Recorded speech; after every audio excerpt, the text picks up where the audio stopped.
I'm Martin Barlow and I'm director of Oriel-Mostyn Gallery in Wales in the United Kingdom. I'm here for the opening of Elle's exhibition at the Hood Museum at Dartmouth College, and I'm here with my friend, the artist from Wales, Lois Williams. Lois is here with me particularly because it was through Lois that I met Elle back in 1999. If I remember rightly, Lois, it was 99, it was August, and you and Elle together with about 20 other artists were on a 2-week residential gathering of artists in North Wales, which brought together artists from Wales, England and various countries around the world, including Nigeria, in Elle's case. And I came on the last day of the 2 weeks, which was the open day for the two-week gathering, and but you'd already told me about Elle because he'd caught your attention, and you felt he was an interesting artist.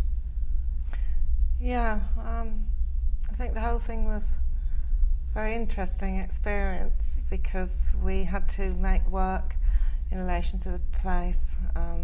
For 2 weeks we didn't know anyone. And then each night everyone had to give a presentation about their work, and Elle's was particularly interesting.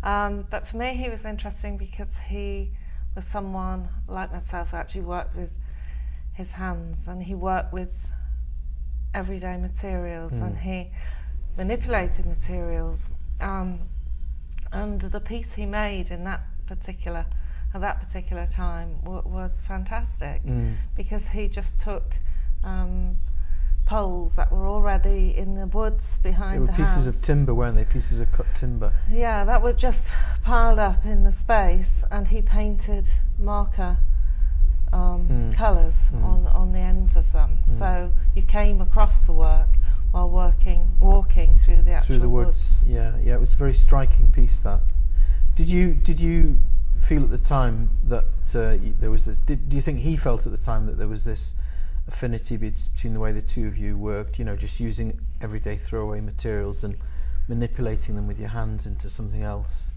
Yeah. Did you talk about it at the time? Well, he was interested in seeing catalogues of my work and sides of my work, and we didn't talk about it because I don't suppose you need to talk about it because you see how each other works. Yeah. But what was interesting for me, that when you had the show at Oriel-Mostyn, that you wanted people to help you. That's right, we needed helpers to put up the show, didn't we? Because there was quite a lot of work involved. And I actually worked on waste paper basket. Yeah. Which was incredibly hard on the hands. Yeah. Where you were actually stitching plates. I seem to remember Elle saying that you seem to have an instinctive understanding of how to work with the materials. Well, it was very hard because you had to wear thick gloves, which separated you from the materials. So you had to prime the plates, you had to stamp on them, squash them, and actually build up the actual work, which was unbelievably hard. So it was this repetitive process. And a kind of colourlessness. Yeah, colourlessness, repetitive process. Lots and lots of the same elements, the same individual elements to make up something bigger, wasn't it? Yeah. But anyway, it was from the 99 gathering, which was called Cyfuniad in North Wales, that we decided to do a show with Elle at Oriel-Mostyn, and it was quite a while coming to fruition because we didn't show the final exhibition until the end of 2003, and we called it, Elle called it Gawu, and it was highly successful, and we showed it in Our Place, which is a not-for-profit gallery, and publicly funded. We then travelled it to 3 or 4 other museums and galleries around England and Ireland, and we wrote to a couple of American museums, and we were delighted when we got expressions of interest. And cut a long story short, it showed in the Hahn Museum, Samuel P. Hahn Museum of Art at the University of Gainesville in Florida in a while back, and now it's showing at the Hood Museum here at Hanover, Dartmouth College. So it's been really great that an exhibition that we originated could travel to these places, because I mean normally we organise shows and we do travel them to other museums and galleries in the UK and sometimes Europe, but this is the first time one of them's come to the States, and I mean he's had an absolutely fantastic reception here, hasn't he? Yeah. So when you see the work, do you see it with fresh eyes every time in all the different spaces? Yes, you do, because each time it looks a bit different. The way the works are configured is different. Each individual work is hung in a slightly different way, and the way they relate to each other will be different because they'll be hung differently in different spaces. And of course for this one at the Hood, because two of the works were sold and have had to go to the purchasers, Elle has actually made and brought two new works especially for this showing here at the Hood. So those, I haven't seen those. I will see those later today, and I've seen photographs of them, but they will be completely new for me. You did actually go to Nigeria, and you did visit Elle in his studio. Yeah. That was a particularly interesting experience. It's always interesting to see an artist's work actually in the place where it's made, and to see the context that it's made in, because all the material that Elle uses he finds around the place where he lives, which is a town in Nigeria called Nsukka, where there's a university, and he obviously teaches at the fine art department there, but it's a fairly small provincial town, and he gathers all his materials from around the place, so all these aluminium bottle tops, bottle wrappers that he's used in the cloth pieces, he found those dumped in the bush, the local distilleries had dumped them in the bush, and everything's gathered from these local places. And to see him working in his studio, this big shed there in Nsukka with his team of assistants, all the red earth, and laying out the works outside for me to photograph. I mean, that was really fascinating, particularly because, of course, when works get into exhibitions in galleries and museums, they tend to be treated very, very carefully. And it was quite interesting to see the way Elle and his assistants would be just pulling and manipulating these great sheets of metal over the floor of the studio. Then we pull them outside to photograph them, sling them over the hedge so that I could get a photograph with it over the hedge. So, but it was wonderful to see them in that context, and to relate the bottle tops to the the local drinks and distilleries. Likewise, the crumbling wall with the graters, the Gary graters, and to see the kinds of houses and villages where these things would be used, that sort of thing. One thing you did say about that visit was that people actually collected stuff for him. Well, he's been teaching at Nsukka now for about 32 years, so I was there 2-3 years back, so he'd been there 30 years, and over the years he'd become known really as somebody who was interested in things, and he would approach people and through them find a source of particular materials, and then these people would look out for such materials for him for future use, or similar materials. The works in Gower are all made of metal, but he's also made lots of work in wood over many years. And I particularly remember him taking me to a village, and we went out into the sort of woods with a guy from the village who was a kind of local scout for him, who would keep his eye open for fallen trees, if any rotten trees had been blown down in storms or anything. And he would then take Elle to the tree and show him the trunk, say, thought you might like this one. And he had a number of people around the place like that. We went to a big wholesale market out in the country, where he was looking for supplies of the tin tops that he's used for the Peak Project piece. those are tins of condensed milk that people use a lot in putting into tea and coffee, but also they then use the empty tins to boil up a kind of pudding that they use at roadside truck stops and that sort of thing. And because nothing whatsoever is thrown away in Nigeria, there's always a chance that you can find supplies of these things wherever you go. And this market, there were all kinds of staple products there, but there were also lots of things that had been recuperated and were being collected for recycling.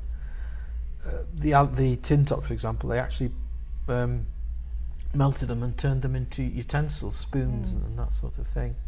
So Elle was constantly on the lookout for sources of objects and materials from all over the place.